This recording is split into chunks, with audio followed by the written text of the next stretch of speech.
Good morning, everyone. I thought I'd get the camera out this morning and show you this tree. There's nothing to see there now. There was, earlier, a red squirrel dancing around, but by the time I got my camera out, he had gone. So I can't show you that. There's quite a few mozzies flying around this morning because the wind hasn't arrived this morning, so we've got to battle that this morning. So I'm just making myself my breakfast, and I'm going to take shelter in my tent.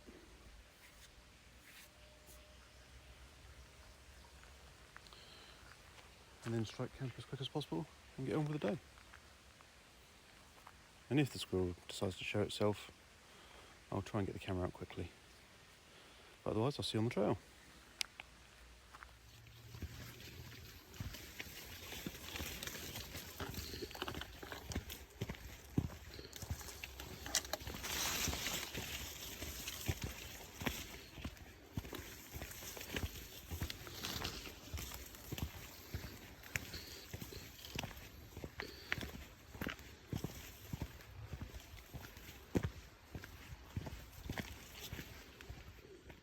As you can see, we're still walking along the side of the loch. We'll be doing this all day up to Doonbothy down to Benglass Farm. But we're before the Investnade Hotel at the moment, and you can see the path is quite overgrown. Been never looking like this the last couple of times I've been, but I suppose that's what you get when national lockdown happens and prevents people getting out on trails. Nature takes over. I'll just have to battle my way through this, as everyone else has done. I'll see you soon.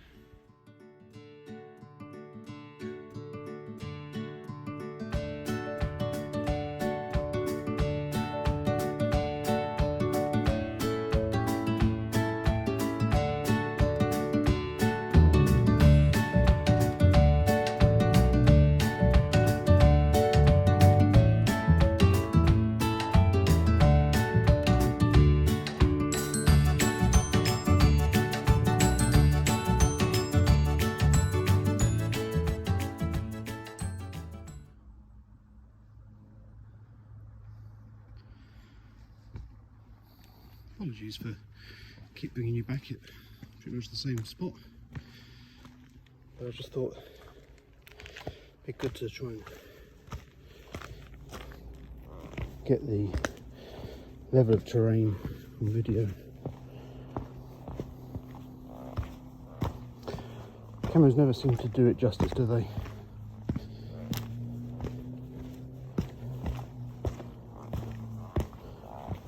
So my camera is facing the ground. Saw it down, and that's what we've just come down. So anyone that's wondering how difficult this section is, which is day 3, or day 4 for me because I was lazy, this should hopefully give you some idea.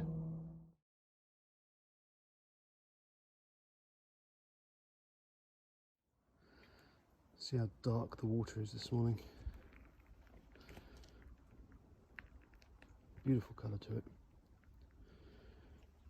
And if it was raining, I suppose this section of path would be potentially a little slippery, because it is maybe a foot wide. You know, I can get my 2 feet relatively side by side. So it's not treacherous. If it was wet, obviously a little bit of extra caution would be wise. This is just after the spot where I found those 2 mountain bikes. Obviously I couldn't see anybody in the vicinity. The bikes weren't padlocked up or anything, so I can only imagine that they got this far and were like, blow this for a laugh. I'm going home and I ain't taking the bikes with me. Or they had an injury and couldn't take them back. And I'm going to send someone from later, hopefully. Strange things we find, isn't it? Anyway, on with the trail. Sly, you can do this. We believe in you. We'll see you later. Bye. We'll bring you a treat. Yeah. Bye.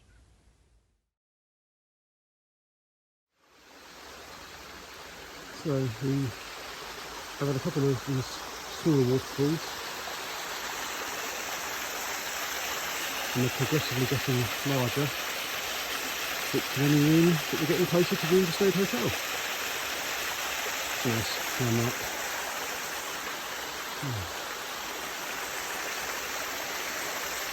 Switching on with it.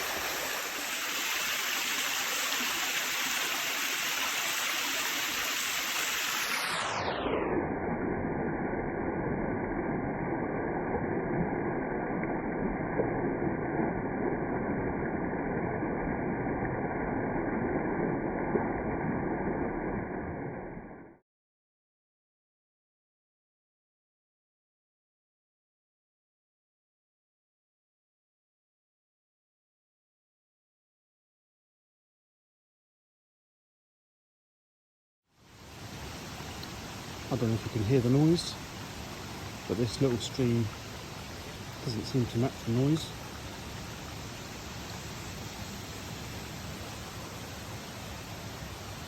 That's because it's not coming through this stream. Let's see if we can find the other side of it.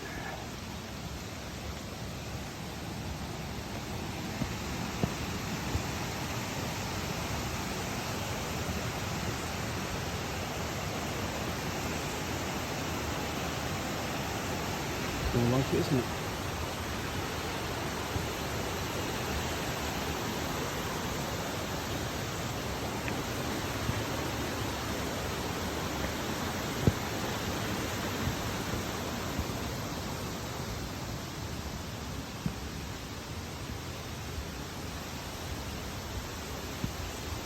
Whoop. Just got to get down here, so apologies for the bumpy filming. Put me down.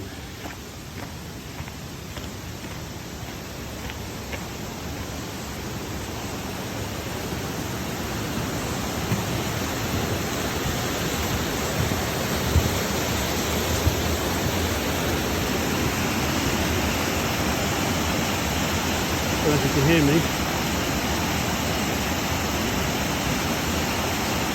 Powerful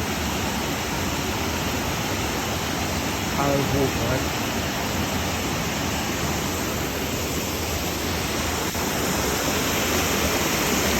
I try not to drop my phone. If I do, I'll never get it back.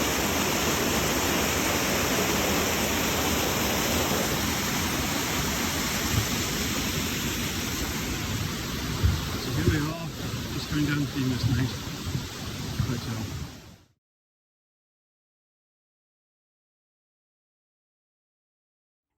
Right.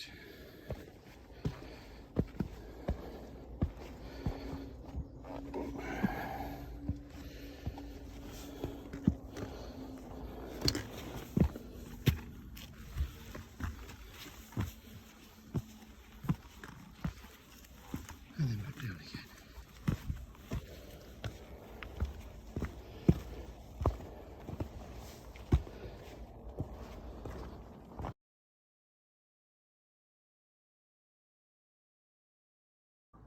Right, excuse my heavy breathing. We've just come up this hill and we're faced with this rock mass.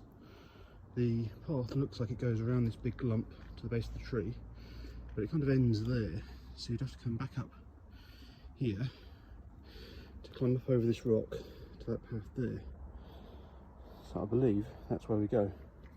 I would film it, but there's not very much to put your foot on, so I need both hands. See you in a minute.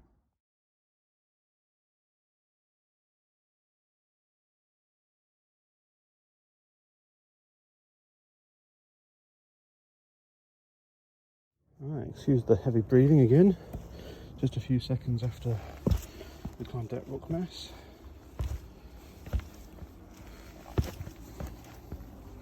And we're going down these steps.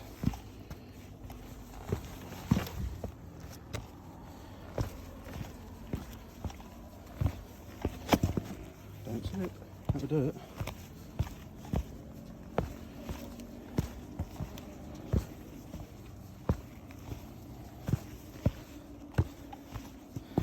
When I get to the bottom of this a little bit, I will turn around and show you what this ascent was like. Or descent even. Here we go. So that's where we're going to go off, across there. But where we came, my phone is vertical. But that's where we came from.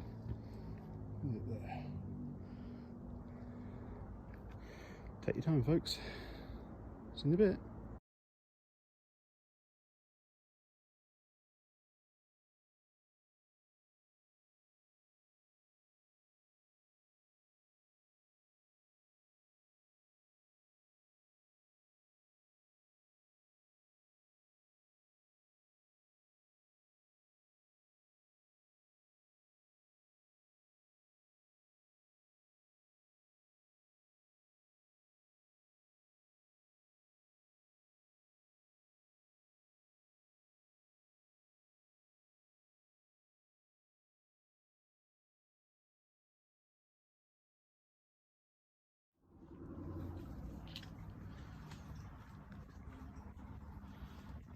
It's a quiet part of the world, apart from there's the road that runs on the other side of this lock. And you really get all of the vehicle noise because the mountains are on that side, so any noise that's created is just bounced off. It's amazing, you have a sense of idyllic peace, and all of a sudden the cars go by, the truck goes by, the motorbikes go by,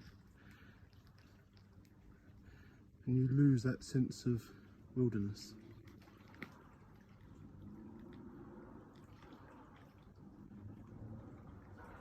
don't know if you can hear that, but it doesn't last for long. Right, anyway, onward and upward.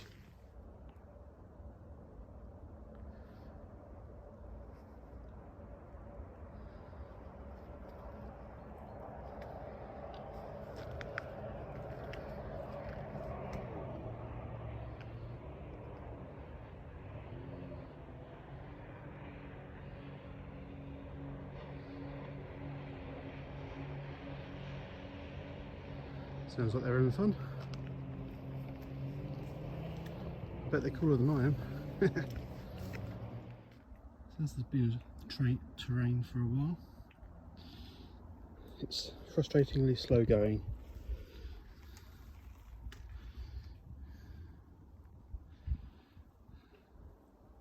But we are making progress. So that's the main thing. Doesn't get any easier. But sometimes easy is boring, isn't it? So, got to choose which way you want to think about it.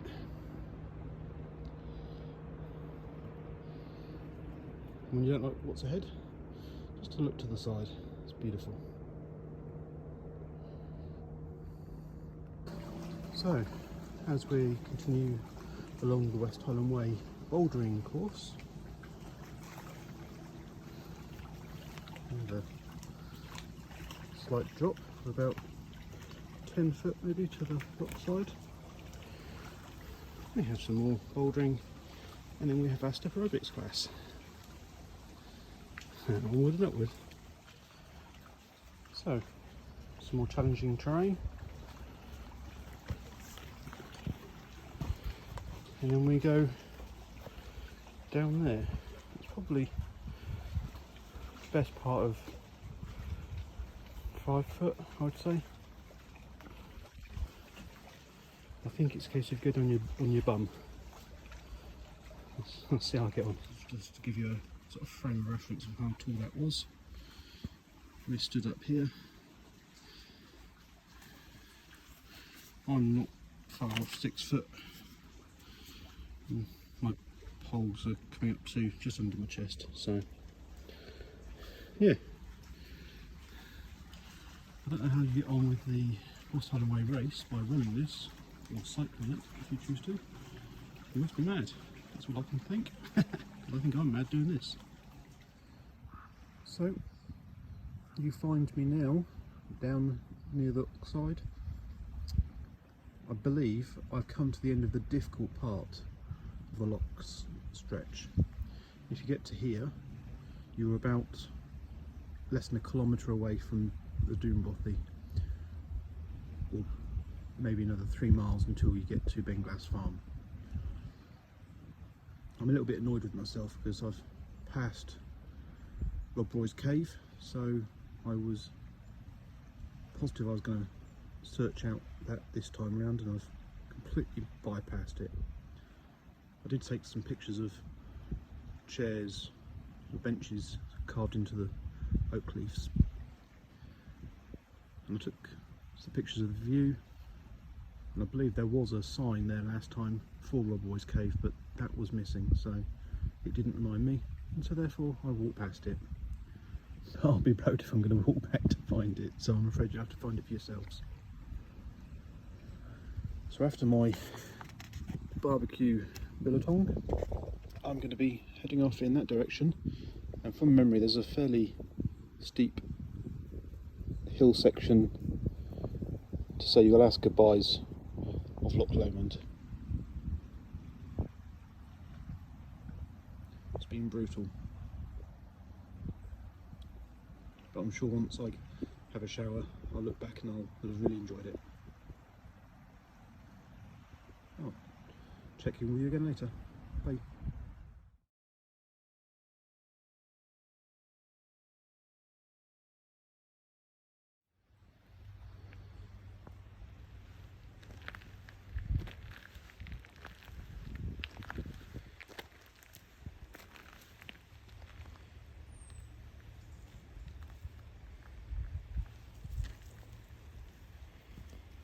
Bye-bye, little fella.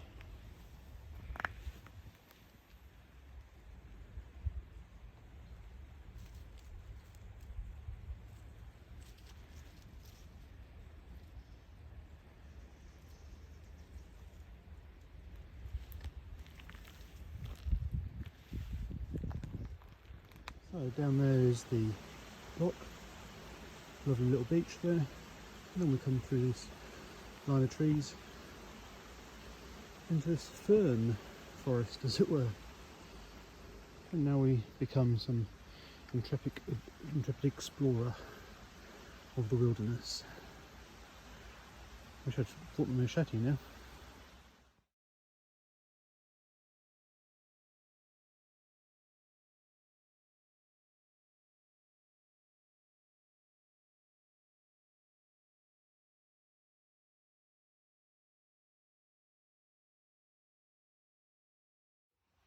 So this is Doonbothy.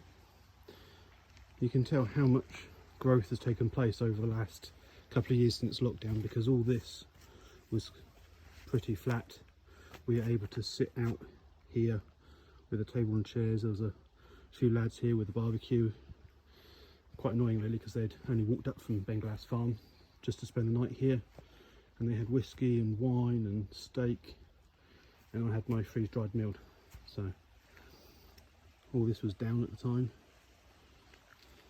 so a lot of growth has taken place. But I think it's customary to go into Doonbothy and have a nose round and see if there's anything that's changed.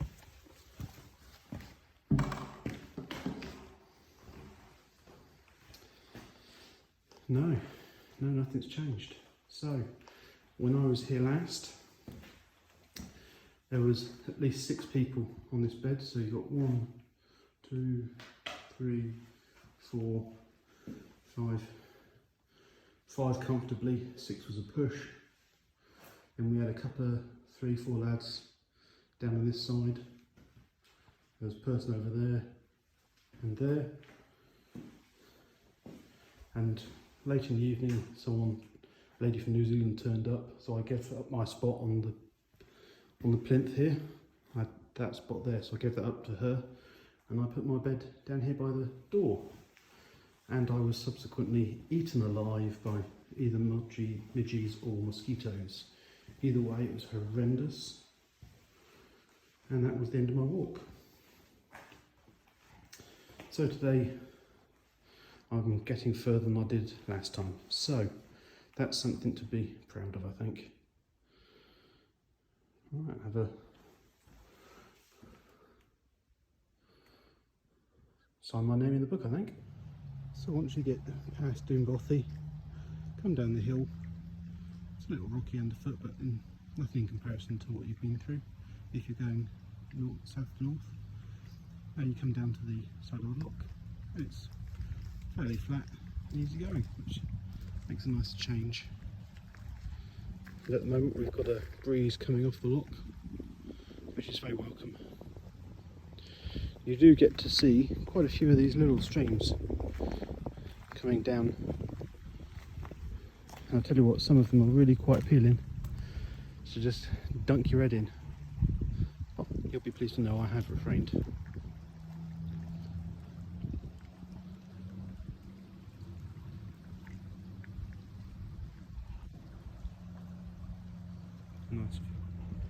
Nice view of the peaks. Cloud cover just above them, which is nice.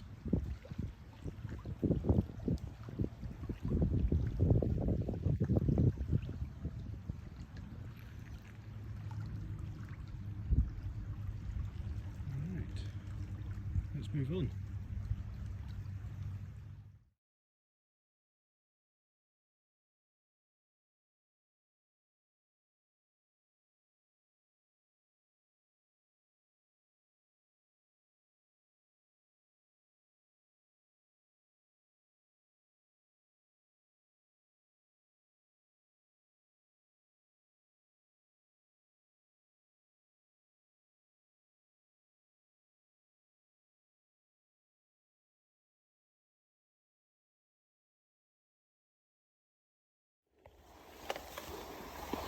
Yes, the path is slightly covered in places.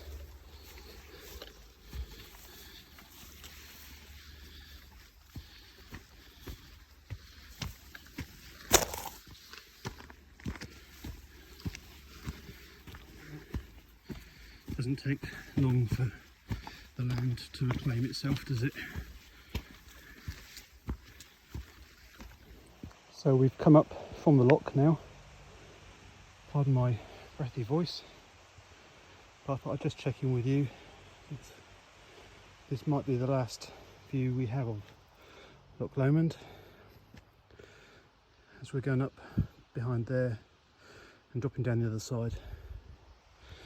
Obviously, if Loch Lomond reappears, I will show you. What a view, eh? What a view. See you in a minute.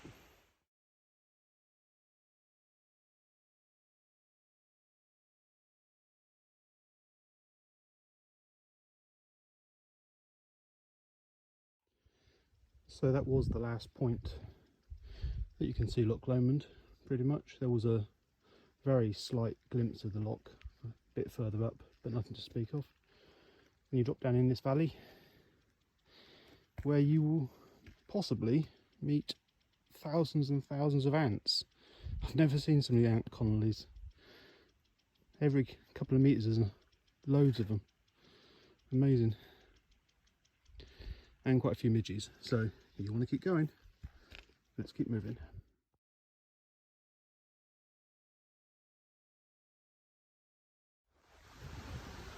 So coming along the valley, eventually we come to Benglass Farm. To me, hopefully that will be my stop for tonight, as soon as I've got my booking. If it is, I am going to enjoy a pint of water first, then I'm going to enjoy a pint of what we have in this valley. I can't wait. See you in a bit.